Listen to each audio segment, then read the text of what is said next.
Humingi ng palugit para makapagsumite ng counter-affidavit si dismissed Senate Sergeant-at-Arms Mao Plasca para sa kasong obstruction of justice, habang pinili naman ni Senador Robin Padilla na hindi na magsumite ng kanya. Kaugnay ito ng umano'y pagtulong nila sa pagtakas ni Senador Bato de la Rosa sa Senate compound noong Mayo. Yan ang ulat ni Gav Villegas.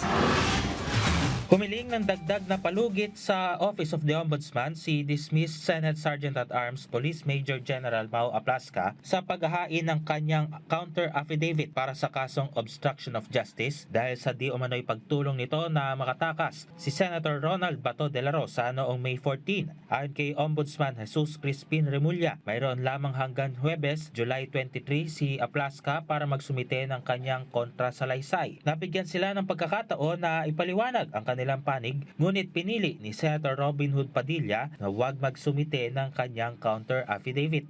They're given a chance to deny or to dispute or to reason out, but he can choose to waive everything.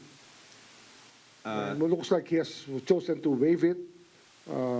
I don't know if he's being given any legal advice. We will decide.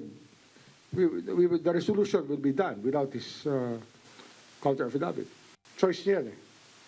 Miyerkules na naghain ng kanyang counter-affidavit si Senator Alan Peter Cayetano bilang bahagi ng nagpapatuloy na preliminary investigation. Itinanggi naman ni Remulla ang mga aligasyon na tinatarget umano ng Ombudsman ang mga miyembro ng Senate minority na sampahan ng kaso. No such thing. Remember, the people in jail now, many of them were our allies from the very beginning.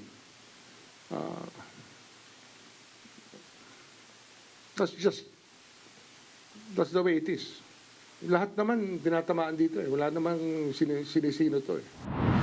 Samantala, naghain naman ang Department of Migrant Workers na motion for reconsideration para sa indictment ni dating Overseas Workers Welfare Administration o OWA Administrator Arnel Ignacio kaugnay ng pagbili ng property ng OWA na nagkakahalaga ng 1.4 billion pesos. Ito ay matapos ibasura ng Ombudsman ang kasong plunder, malversation of public funds at paglabag sa Anti-Graft and Corrupt Practices Act na isinampa ng DMW laban kay Ignacio. Ayon kay Migrant Workers Secretary Hans Leo Kakdak, nais nilang ipa-review sa Ombudsman ang aspeto ng pagbebenta sa seller 12 araw bago ang pagpirma ng Deed of Absolute Sale.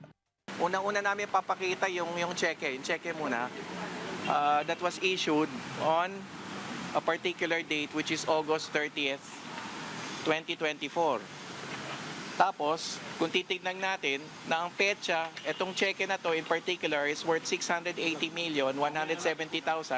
Yung isa 735,000, dalawang cheque. Ang total niyan yung 1.4 billion nga. Both issued on August 30th. Pero kung titignan natin, yung petsa nung deed of sale was around September 12, 2024. Ayan. September 12, 2024, yung deed of sale. So may undue advantage given napaka-special naman nung seller para bayaran na siya o issuehan ng cheque. Hihingi rin ang DMW sa Ombudsman na muling pag-aralan ang di umano'y non-existence ng 51 condominium units na nagkakahalaga ng 97 million pesos na kasama sa sale and purchase price. Ayon sa kalihim, dehado ang pamahalaan sa naging transaksyon at kinu-question rin ng kagawaran ang paggiba sa mga nasabing condominium units. Balang araw, hahanapan din kami ni Admin TY ng COA yung nasaan na yung condominium units. So ayaw namin kami ang mapagbintangan dito at ngayon pa lamang pinapasuri na namin sa Ombudsman. Imbis na sisihin ako kung bakit ko naidulog, hindi ito naidulog at hindi ako nag-file ng motion for reconsideration sa Ombudsman. Gab Humilde Villegas, para sa Bayan.